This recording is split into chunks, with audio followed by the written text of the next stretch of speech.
안녕하십니까. 정치외교팀 발표를 맡은 김수현입니다. 저희 팀은 주요 국가들의 원자력 발전 정책 비교를 통해 찾아낼 수 있는 대한민국 미래 에너지 안보와 탄소 중립을 위한 최적화 에너지 전략은 무엇인가를 발표하겠습니다. 먼저 발표 순서입니다. 탐구 배경, 주요 국가별 원전 정책, 국가별 정책 비교, 대한민국 에너지 정책을 알아보고 원전과 신재생 에너지를 비교한 다음에 저희가 제안한 정책을 소개하고 결론을 짓겠습니다. 먼저 탐구 배경입니다. 최근 AI 산업의 성장과 데이터 센터 증가, 그리고 전기차 보급으로 전력 수요가 빠르게 증가하고 있습니다. 또한 기후변화 대응과 탄소 중립 실현이 중요한 과제가 되면서 세계 여러 나라에서는 각자의 상황에 맞는 원자력 정책 발전을 추진하고 있습니다.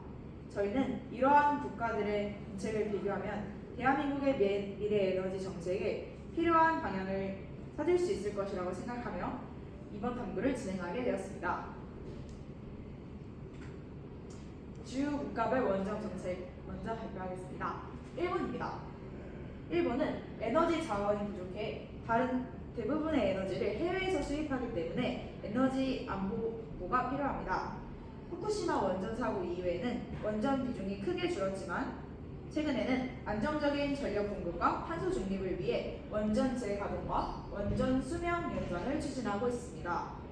또한 풍력과 태양광의 간헐성을 보완하기 위해 원전을 기저원전으로 활용하고 있습니다. 하지만 지진 위험과 국민들의 안정성 우려는 여전히 해결해야 할 과제로 남아 있습니다.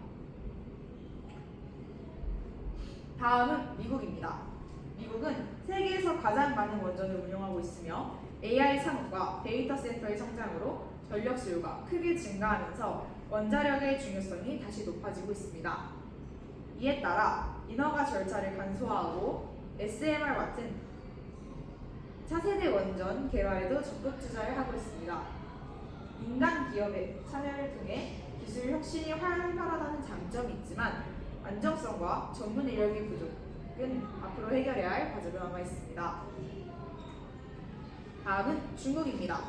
중국은 탄소 중립과 미래 에너지 시장 선점을 목표로 세계에서 가장 적극적으로 원전 확대에 나서고 있습니다.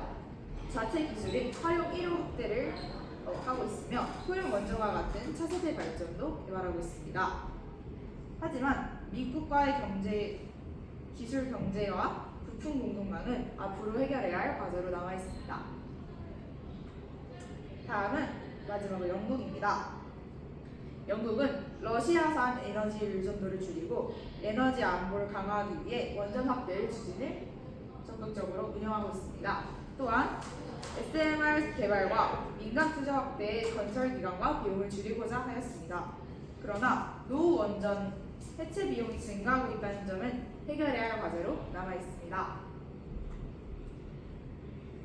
여러 국가의 정책을 살펴본 뒤 대한민국의 에너지 정책을 분석해 보았습니다. 현재 정부는 재생에너지 확대와 전력망 구축, 전기 에너지 중심의 에너지 전환 등을 추진하고 있습니다.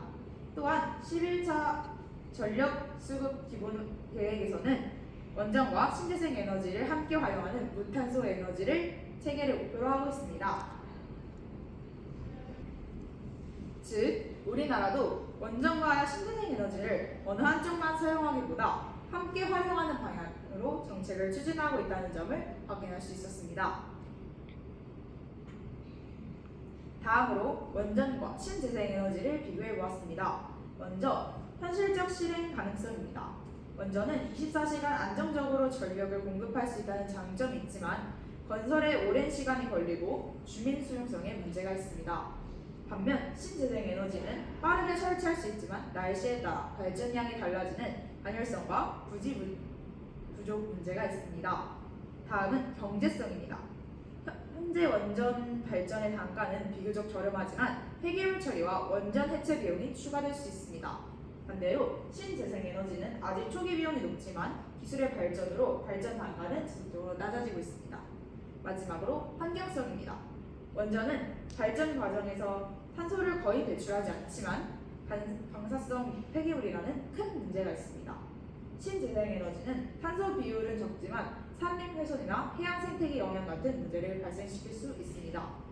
이러한 내용을 종합해 볼 때 두 에너지를 적절히 활용하되 장기적으로는 신재생에너지의 비중을 점차 확대하는 것이 바람직하다고 생각하였습니다.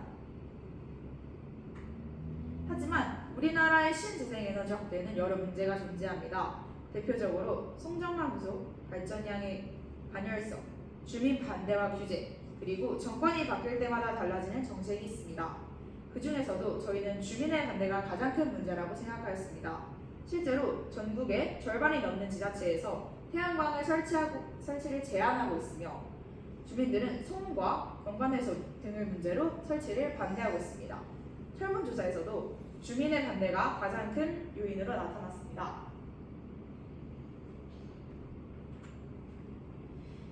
이러한 문제를 해결하기 위해 저희 팀은 상성협력 모델을 제안했습니다. 발전 사업에서 얻은 수익의 일부를 지역 주민과 공유하고 신재생에너지와 연계한 축제나 관광 사업을 활성화하는 것입니다. 또한 관련 기업과 공장을 유치해 지역 일자리도 함께 늘릴 수 있습니다. 이러한 방식은 주민 수용성을 높이고 지역 경제를 활성화하여 사회적 갈등을 줄이는 데 도움이 될 것입니다.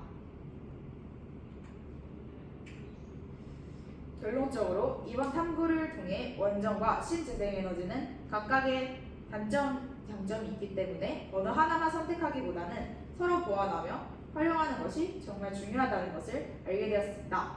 이상으로 발표 마치겠습니다. 감사합니다.